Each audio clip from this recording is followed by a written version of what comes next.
창세기 18장에서 하나님은 아브라함에게 이삭의 약속을 재확인하시고 동시에 소돔과 고모라의 죄악이 심히 무겁다라고 선언하십니다. 여기에는 두 장면이 교차합니다. 한쪽에서는 생명의 탄생이 준비되고 있고 다른 한쪽에서는 죽음 곧 멸망이 준비되고 있습니다. 한쪽에서는 약속의 웃음이 준비되고 다른 한쪽에서는 심판의 그림자가 짙어집니다. 그리고 그 사이에서 아브라함은 여호와 앞에 그대로 서서 중보합니다. 10명이라도 있으면 멸하지 않겠다는 하나님의 말씀을 붙들고 하나님의 공의와 자비 사이에서 떨리는 마음으로 간구합니다. 이제 19장으로 넘어오면 카메라는 아브라함의 장막을 떠나 소돔의 성문으로 향합니다.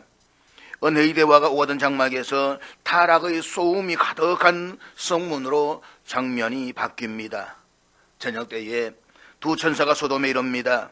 저녁이라는 시간은 어두움이 시작되는 시간입니다. 빛이 물러가고 그림자가 짙어지는 시간입니다. 하지만 성경에서 저녁이라는 시간은 단순히 시간을 알려주는 정보가 아니라고 했습니다. 저녁은 종종 죄악의 어두움이 밀려오는 시간, 영적 어두움의 시간, 심판이 임박한 시간을 상징한다라고 했습니다. 아브라함의 장막에는 한낮의 뜨거운 시간에 하나님이 찾아오셨습니다. 그러나 소돔에는 저녁 때에 천사가 들어옵니다. 영적 빛은 물러가고 영적 어두움이 도시를 뒤덮고 있었습니다. 그때 롯은 어디에 있었습니까? 그는 성문에 앉아 있었습니다. 성문은 도시의 행정과 재판과 권력이 오가는 자리입니다. 그는 더 이상 장막을 치며 떠돌이 나그네가 아니었습니다. 이제는 소돔 사회 안에서 일정한 위치와 영향력을 가진 사람으로서 그 사회의 중심에 앉아 있습니다. 롯이 그 자리에 오르기까지 얼마나 많은 노력이 있었겠습니까? 얼마나 많은 타협과 양보를 했겠습니까?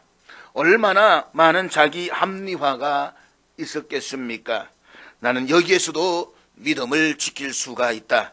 나는 이 도시 안에서도 의롭게 살아갈 수가 있다.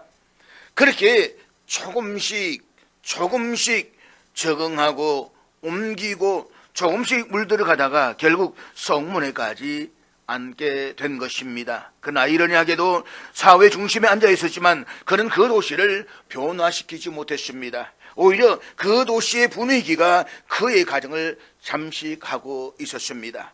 그의 선택은 점진적이었지만 그 결과는 결정적이었습니다. 저녁 때에 하나님의 천사들이 소돔에 도착합니다. 마침 그때 롯이 성문에 앉아있다가 그들을 보고 일어나 엎드려 간청하여 자기 집으로 들입니다. 그리고 무교병을 만들어서 대접합니다. 겉으로 보면 경건한 환대입니다. 그러나 그 환대는 아브라함의 환대와는 차원이 다릅니다. 아브라함은 온 집안이 동원되었습니다. 사라와 또 종들과 가축이 움직였습니다. 하지만 롯은 혼자입니다. 그것도 먹지 못하는 그냥 맛도 없는 빨리 먹고 내보기에 불과한 손님에게는 절대로 줄 수 없는 무교병을 혼자서 굽습니다. 혼자서 식탁을 베풀고 혼자서 대접을 합니다. 롯이 무교병을 구울 때에 그의 아내와 두 딸은 그 사실을 몰랐을까요? 작은 집이었을 것입니다. 낯선 손님들이 집에 들어오고 급히 음식을 준비하면서 발생하는 소리와 냄새로 비롯된 상황을 가족들이 모를 리가 없습니다. 갑자기 시끄러워진 분위기에 한 번쯤은 얼굴을 내밀고 무대에 등장할 법도 합니다. 그런데 성경은 롯의 가족이 함께 대접했다는 기록을 남기지 않습니다. 이것은 단순한 생략이 아니라 이미 그의 가정이 영적으로 하나 되지 못하고 있었음을 우리에게 말해주고 있습니다. 롯은 하나님을 모르는 사람이 아니었습니다. 그는 아브라함을 따라 고향과 친척과 아버지의 집을 떠나 함께 하나님의 약속의 땅을 걸었던 사람입니다.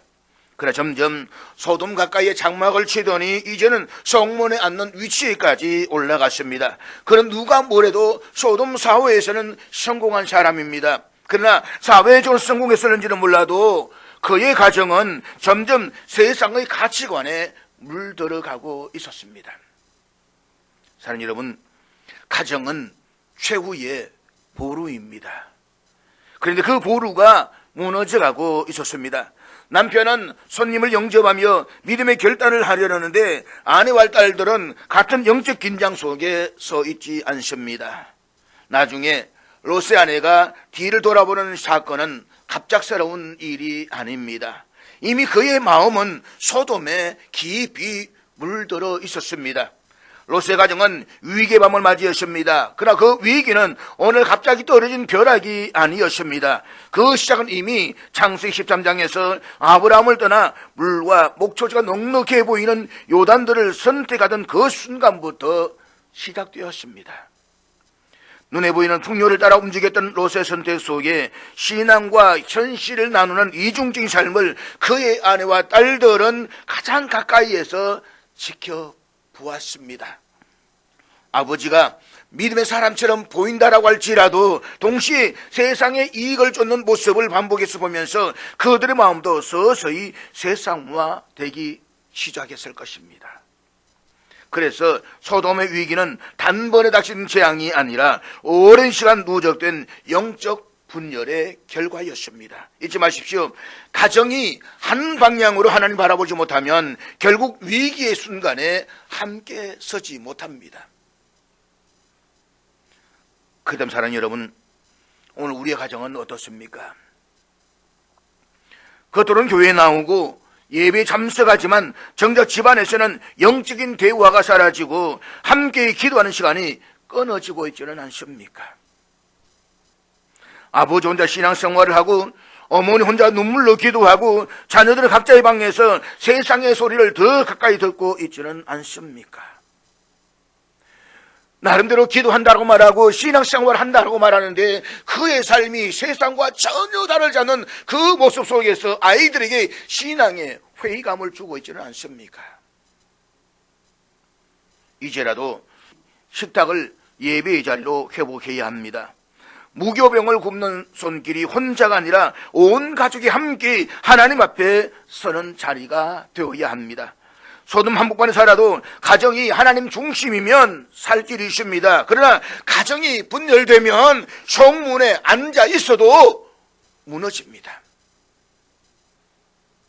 롯은 소돔 사회 안에서 일정한 위치와 영향력을 가진 사람으로서 자리를 잡았습니다. 겉으로는 성공처럼 보입니다. 그러나 그날 저녁 그의 집 문 앞에서 벌어지는 일은 그의 모든 선택이 어떤 영적 토양 위에 서 있었는지를 적나라하게 보여주고 있습니다. 본문 4절 말씀입니다. 그들이 눕기 전에 거성 사람 소돔 백성들이 노소를 막론하고 원근에서 다 모여 그 집을 애워싸고, 천사들이 롯의 집에 들어가고 무교병을 먹고 눕기도 전에 소돔성의 사람들이 노소를 막론하고 사방에서 몰려와서 롯의 집을 애워쌉니다. 성경은 매우 의도적으로 이 장면을 우리에게 보여주고 있습니다. 노소를 막론하고, 원문을 직역하면 젊은 자로부터 늙은 자까지입니다. 원근에서 다 모여, 이것은 일부 타락한 사람들의 일탈이 아닙니다. 도시 전체가 움직입니다. 세대가 전체가 움직입니다. 이것은 구조적 타락입니다. 문화가 무너진 상태입니다. 죄가 개인의 문제를 넘어서 사회적 합의와 문화가 되었음을 선언하는 장면입니다. 죄가 문화가 되었고 문화가 군중이 되었습니다. 이것이 타락의 실상입니다. 부끄러움이 사라지고 죄가 자랑이 되고 다수가 정의가 되는 순간 심판은 이미 문 앞에까지 와 있는 것입니다. 그리고 이제 긴장으로 가득 찬 침묵을 깨뜨리는 외침이 터져 나옵니다. 본문 5절 말씀입니다. 롯을 부르고 그에게 이르되 오늘 밤에 내게 온 사람들이 어디 있느냐 이끌어내라 우리가 그들을 상관하리라. 여기 상관하리라, 라는 말은 단순히 대화를 나누겠다라는 그런 의미가 아닙니다. 상관하리라 라는 히브리어 야다는 문목에 따라서 성적인 관계를 뜻하는 의미로 사용됩니다. 이 장면에서는 분명히 성적 폭력을 의미합니다. 더 나아가서 남자들 대상으로 한 왜곡된 욕망, 곧 동성 간의 성적 행위를 요구하는 장면이기도 합니다. 한마디로 저들은 지금 동성애를 하겠다 이 말입니다. 천사들이 사람의 모습을 하고 왔으니까 요즘 말로 보면 꽃미남처럼 잘생겼는지도 모르겠습니다. 꽃보다 남자.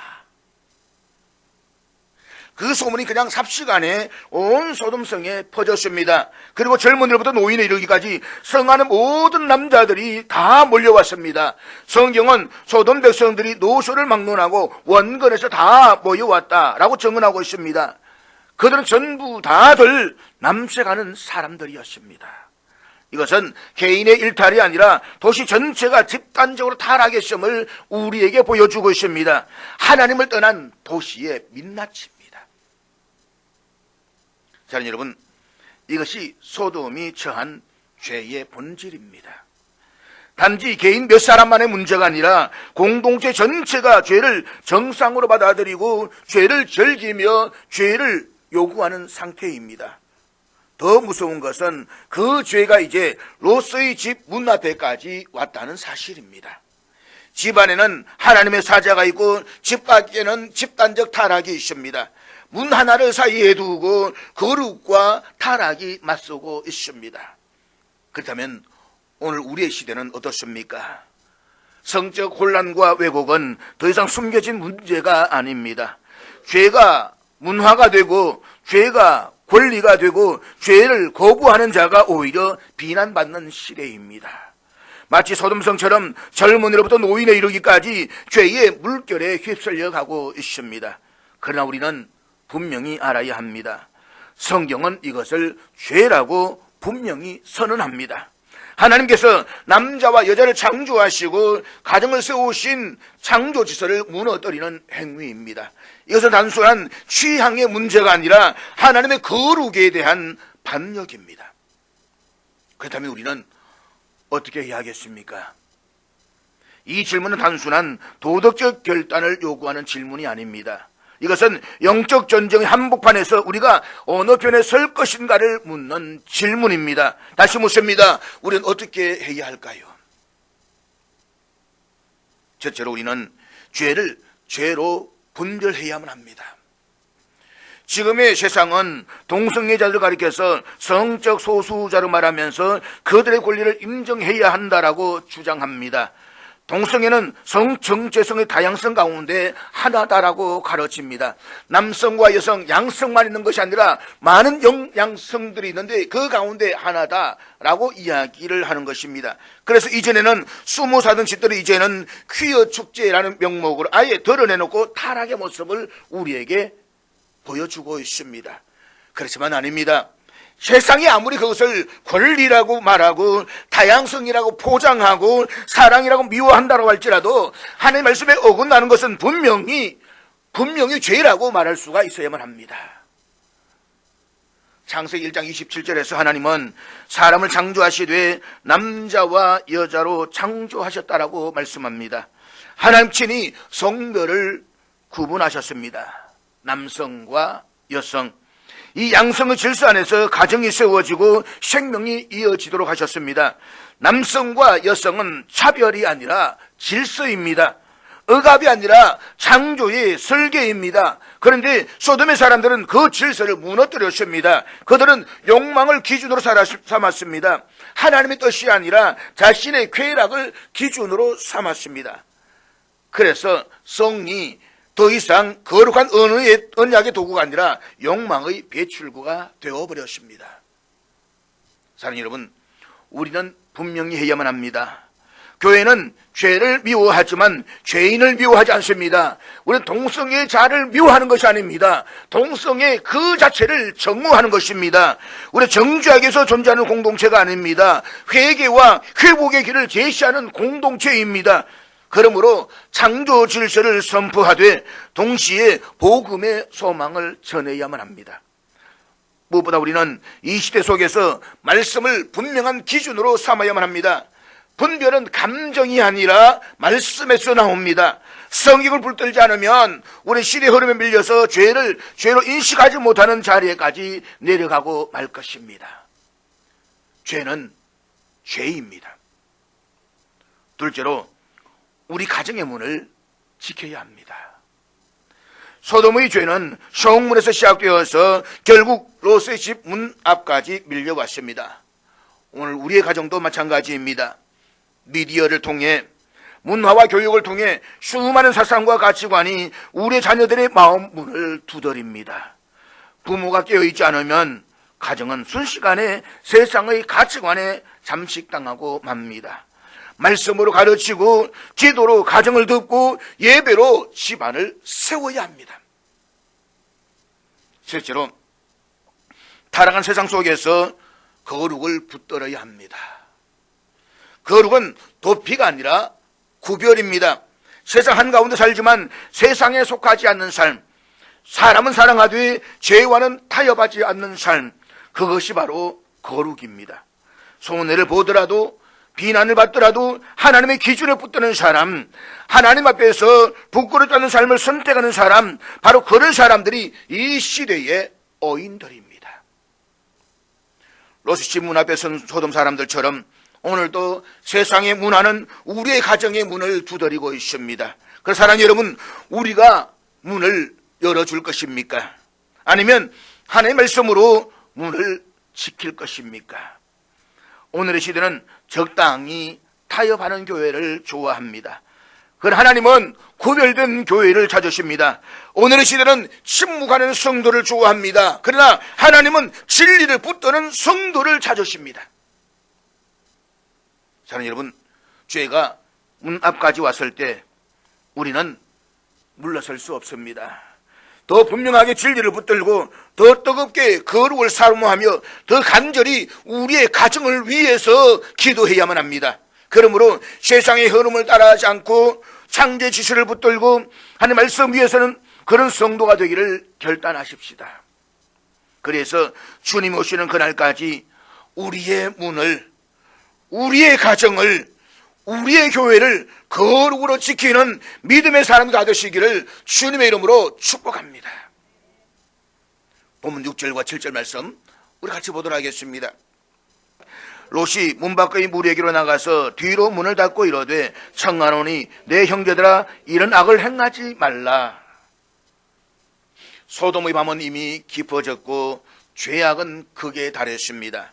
두 천사가 롯의 집에 들어와 있고 소돔 사람들은 그 집을 애워싸고 문을 두드리며 악한 요구를 하고 있습니다. 그때 성경은 말합니다. 롯이 문 밖의 무리에게로 나가서 뒤로 문을 닫고, 얼마나 담대한 행동입니까? 그는 집안의 손님들을 보호하기 위해서 스스로 밖으로 나갑니다. 그리고 뒤로 문을 닫으면서 말합니다. 내 형제들아 이런 악을 행하지 말라. 얼마나 멋있습니까? 여기까지만 보면 롯은 참으로 어이로운 사람처럼 보입니다. 책임감 있는 가장처럼 보입니다. 손님을 위해 자신을 내어놓는 용기 있는 사람처럼 보입니다. 그런데 본문은 그 다음을 우리에게 보여주고 있습니다. 겉으로는 의로워 보였지만 그 안에는 이미 무너져버린 기준이 있었습니다. 보십시오. 롯은 분명히 악을 꾸짖습니다. 그러나 그가 서 있는 자리, 그가 살아온 선택, 그가 만들어온 가정의 영적 분위기는 이미 소돔에 깊이 물들어 있었습니다. 그는 문은 닫았지만 마음은 이미 열려 있었습니다. 그는 겉으로는 의를 말했지만 실제 삶의 방향은 세속과 타협하고 있었습니다. 이것이 바로 롯의 비극입니다. 겉으로는 의로운 말, 그러나 속으로는 무너진 기준, 겉으로는 단호한 행동, 그러나 이미 오래전부터 타협해 온 삶. 우리 이 장면을 보면서 스스로에게 물어야 합니다. 나는 문을 닫고 있는가? 아니면 이미 마음의 문을 세상에 열어놓고 있지는 않는가? 롯은 문을 닫았지만 그 문은 너무 늦게 닫힌 문이었습니다. 이미 소돔은 그의 가정 안으로 깊이 들어와 있었습니다. 사랑하는 여러분, 참된 의로움은 순간적인 용기에서 나오지 않습니다. 오랜 순종에서 나옵니다. 한 번의 꾸짖음이 아니라 평생의 방향에서 나옵니다. 겉으로는 강해 보이지만 속으로는 타협하고 있는 신앙은 결국 시험 앞에서 무너지고 맙니다. 그래서 롯의 이야기는 우리에게 진솔하게 묻습니다. 당신의 신앙은 겉모습입니까? 아니면 실제 삶의 기준입니까? 오늘 이 시간 우리 각자의 심령 안에 있는 소돔의 흔적을 회개하면서 겉모습이 아니라 본질이 살아있는 신앙으로 돌아가는 결단이 있기를 주님의 이름으로 축복합니다. 본문 8절 말씀입니다. 내게 남자를 가까이 하지 아니한 두 딸이 있노라. 청하건대 내가 그들을 너희에게로 이끌어내리니 너희 눈에 좋을 대로 그들에게 행하고 이 사람들은 내 집에 들어왔은즉 이 사람들에게는 아무 일도 저지르지 말라. 자기 집에 들어온 손님들을 보호하려는 모습은 고대 근동사회의 환대 문화를 생각하면 이해가 됩니다. 내 집에 들어왔는데 내 손님은 내가 보호해야 되지 않겠습니까? 그러나 그 다음 말이 우리가 충격으로 몰아갑니다. 남자들하고 남색하는 것은 절대 안 된다. 그런데 내게 남자를 가까이 하지 않은 두 딸이 있으니 내가 그들을 너희에게로 이끌어내리니 너희 눈에 좋을 대로 행해라. 손님은 보호해야 하겠지만 자기 딸은 희생해도 된다는 말입니까? 남색은 안 되지만 강간은 괜찮다는 것입니까? 이 장면은 소돔의 타락만이 아니라 롯의 가치관이 이미 얼마나 왜곡되어 있는지를 여실히 보여주고 있습니다. 소돔은 성적으로 완전히 무너진 도시였습니다. 남자와 남자 사이의 관계를 요구하는 이 군중은 부끄러움도 죄의식도 없습니다. 젊은이로부터 늙은이에 이르기까지 다 모였습니다. 도시 전체가 집단적으로 타락했습니다. 그런데 더 비극적인 것은 그 한복판에 서 있는 롯이라는 사람입니다. 그는 소돔의 성문에 앉아있는 사람이었습니다. 그 사회 중심에 들어가 있었고 어느 정도 영향력을 가진 위치에 있었습니다. 그러나 정작 그는 그 도시를 변화시키지 못했습니다. 오히려 그 도시가 그의 가치관을 조금씩 잠식에 들어갔습니다. 그래서 지금 이런 말을 하고 있는 것입니다. 동성애는 안 되지만 자기 딸을 내어주는 것은 괜찮다라고 말하는 이 왜곡된 도덕의식을 가지고 있습니다. 이것은 전면적인 타락입니다. 부분적인 의로움으로 전체를 덮으려는 모습입니다. 겉으로는 경건해 보이지만 속은 이미 세상과 타협해버린 상태입니다. 그런데 지금까지 그렇게 살아왔습니다. 적당하게 타협하고 적당하게 손해보고 적당하게 이득 취하고. 오늘 우리는 본문 말씀을 통해서 우리의 시대를 보아야 합니다. 오늘도 성은 하나님 창조 질서 안에 있는 거룩한 선물이라는 인식이 점점 사라지고 있습니다. 쾌락은 권리가 되고 욕망은 표현의 자유가 되었습니다. 부끄러움은 뒤떨어진 가치가 되었습니다. 그러나 더 무서운 것은 교회 안에 자리 잡고 있는 롯입니다. 세상을 비판하면서도 정작 자기 가정은 지키지 못하는 모습입니다.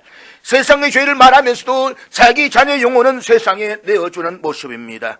세상에서 거룩을 말하면서도 적당하게 타협하면서 범죄 속에 살아가는 모습입니다. 이것이 오늘 우리의 모습은 아닙니까? 그러므로 오늘 우리는 결단해야 합니다. 소돔 중심에 앉아있는 신앙을 버리십시다. 부분적인 의로 스스로를 위로하려는 신앙을 내려놓으십시다. 우리의 가정을, 우리의 자녀를, 우리의 성을 하나님 말씀 앞에 다시 세우십시다. 십자가 앞에 서면 타협은 무너집니다. 그리스도의 피 앞에서 우리는 다시 거룩을 회복할 수가 있습니다. 주님은 타락한 도시 한복판에서도 의인을 건져내시는 분이십니다. 하나님 앞에서는 이 거룩한 결단이 오늘 우리 안에 다시 일어나기를 주님의 이름으로 축복합니다. 본문 9절 말씀입니다.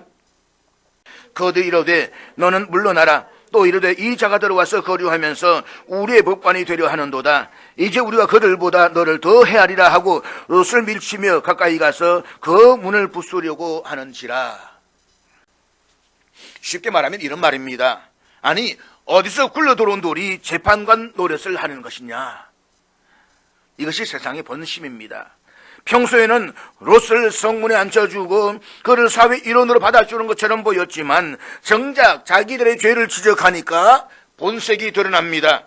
너 같은 주제에 감히 우리를 판단하느냐는 말입니다. 이제 우리가 그들보다 너를 더 헤아리라. 여기서 더 헤아리라 라는 말은 단순한 위협이 아닙니다. 우리가 너를 먼저 범하겠다는 것입니다. 너를 먼저 남석의 대상으로 삼고 그 다음에 내 집에 있는 저자들을 범하겠다는 것입니다. 죄라는 게 이렇게 잔혹합니다. 죄는 지적당하면 회개하지 않고 오히려 더 흉포해집니다. 그래서 그들은 롯을 밀치고 문을 부수려고 합니다. 이 장면은 단순히 한 집의 문이 부서질 위기를 말하는 것이 아닙니다. 이것은 하나님의 질서와 거룩함을 지키는 마지막 경계선이 무너지려는 순간입니다. 사랑하는 여러분, 왜 소돔 사람들이 이렇게 분노했습니까? 롯이 평소에 그들과 적당하게 어울려 살았기 때문입니다. 그는 요단들을 바라보고 선택했고 점점 장막을 옮겨 소돔 가까이 가더니 마침내 소돔 성문에 앉는 위치에까지 올라갔습니다. 그 자리에 오르기까지 그는 소돔 사람들과 적당하게 타협하고 그들의 비율을 맞추면서 어울렸습니다.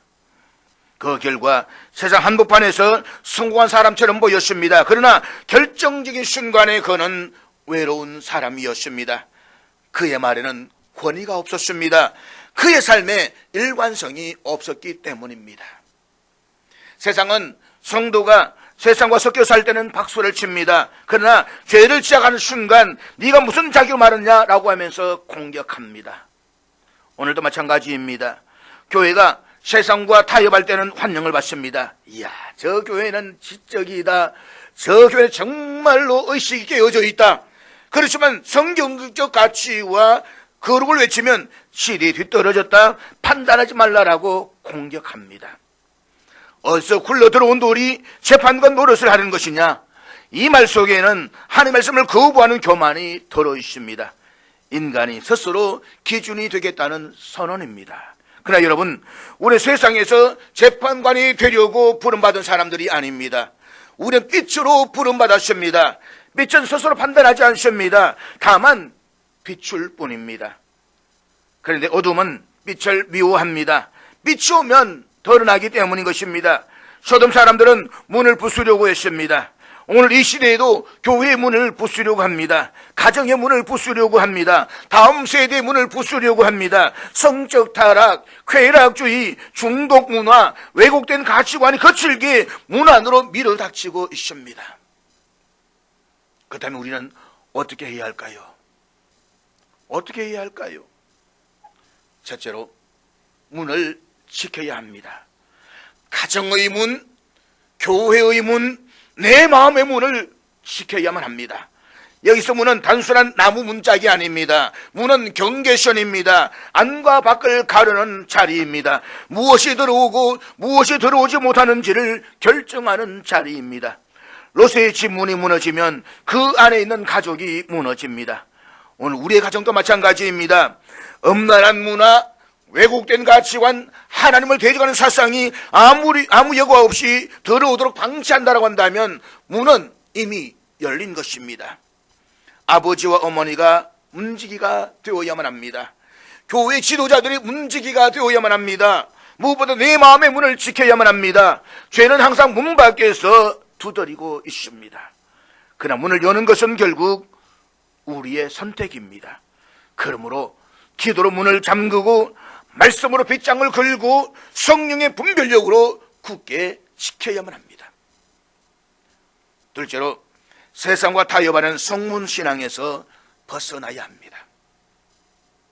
세상 중심에 앉아서 인정받는 것보다 하나님 앞에 서 있는 것이 더 중요합니다.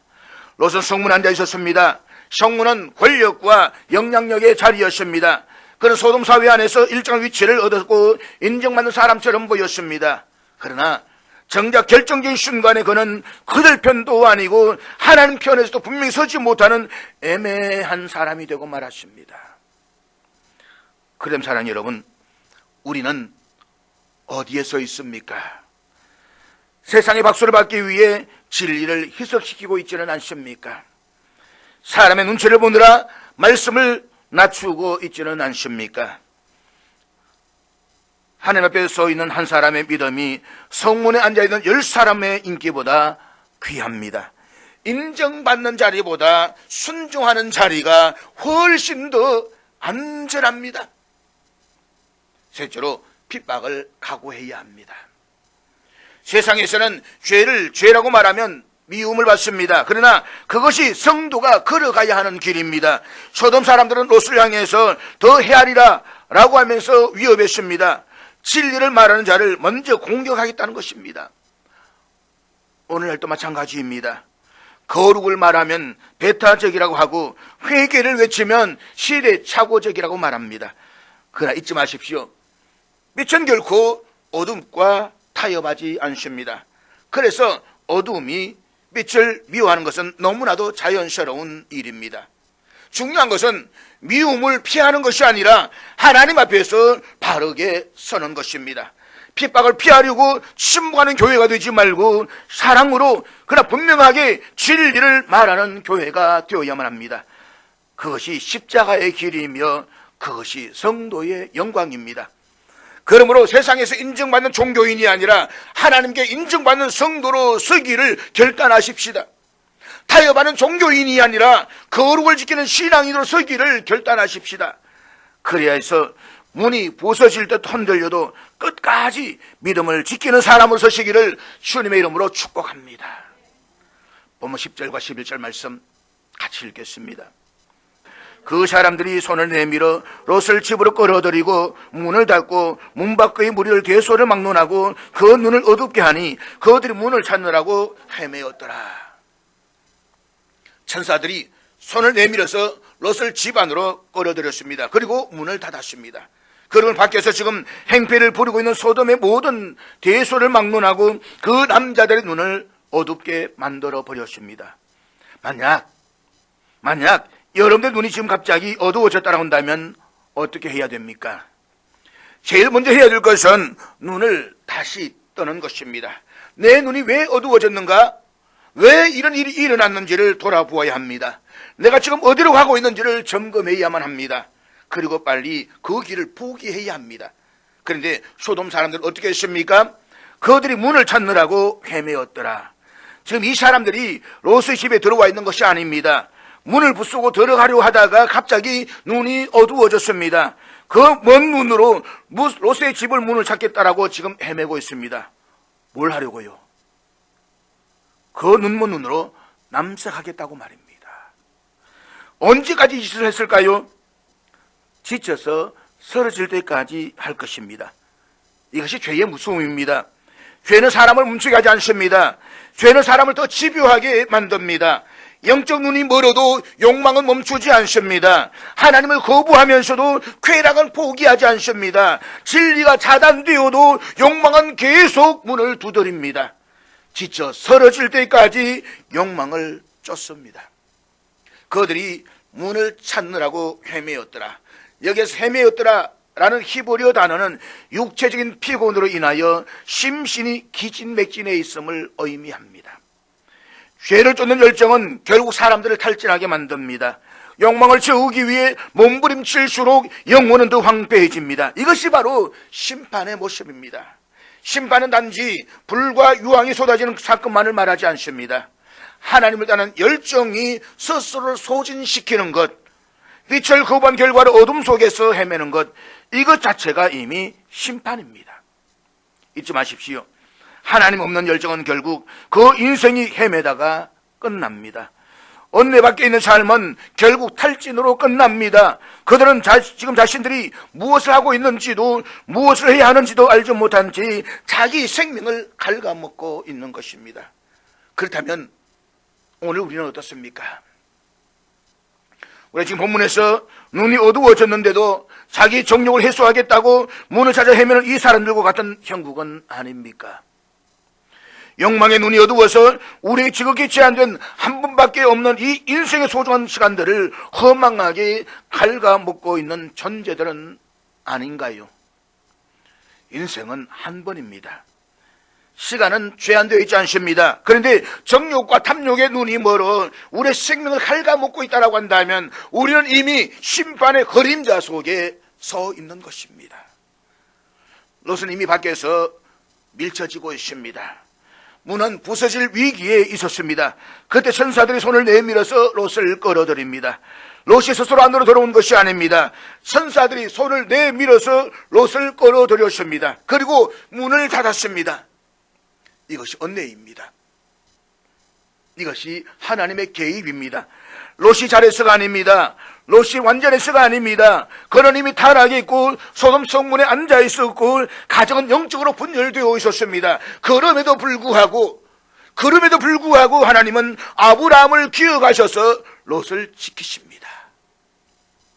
사랑하는 여러분, 오늘의 본문은 단지 롯의 마지막 밤을 보여주는 것이 아닙니다.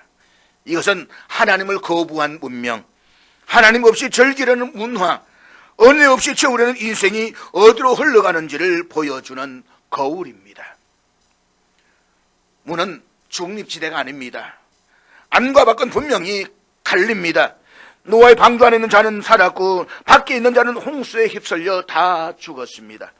교회는 방주와 같습니다. 교회는 세상과 타협하기 위해서 존재하지 않습니다. 교회는 문을 활짝 열어 세상의 문화를 무비판적으로 받아들이는 것이 아닙니다. 교회는 생명의 경계를 지키는 공동체입니다. 진리의 문을 지키는 공동체입니다. 그 문은 값없이 열려져 있지만 아무렇게나 들어올 수 있는 문이 아닙니다. 회개와 믿음으로 들어가야 하는 문입니다. 자아를 내려놓고 죄를 인정하고 그리스도의 피를 의지하는 자만이 들어가는 문입니다. 하나님 오늘도 말씀으로 우리를 부르십니다. 이리로 들어오너라. 성령으로 우리의 눈을 열어주시면서 말씀하십니다. 밖에서 헤매지 말고 안으로 들어와. 그만 들어와. 그러나 결단은 우리의 몫입니다. 그렇다면 사랑하는 여러분, 오늘 여러분의 가정은 어디에 서 있습니까? 자녀들의 방문 안에는 무엇이 들어와 있습니까? 우리 마음 문 안에는 무엇이 자리 잡고 있습니까? 더 이상 미루지 마십시오. 더 이상 두 문 사이에서 헤매지 마십시오. 세상과 하나님을 동시에 붙들 수는 없습니다. 소돔과 방주를 동시에 선택할 수는 없습니다. 문을 닫으시는 하나님은 우리를 버리시는 분이 아닙니다. 우리를 가두시는 분이 아닙니다. 우리를 보호하시는 분이십니다. 그 문이 닫히기 전에 들어오십시오. 그 문 안에는 참된 자유가 있고 그 문 안에는 참된 기쁨이 있고 그 문 안에는 영원한 생명이 있습니다. 소돔 같은 이 시대의 문화 속에서 문 안에 거하는 교회, 거룩의 경계를 지키는 가정, 하나님 손에 붙들린 성도로 서겠다고 결단하는 저와 여러분이 되시기를 주님의 이름으로 축복합니다.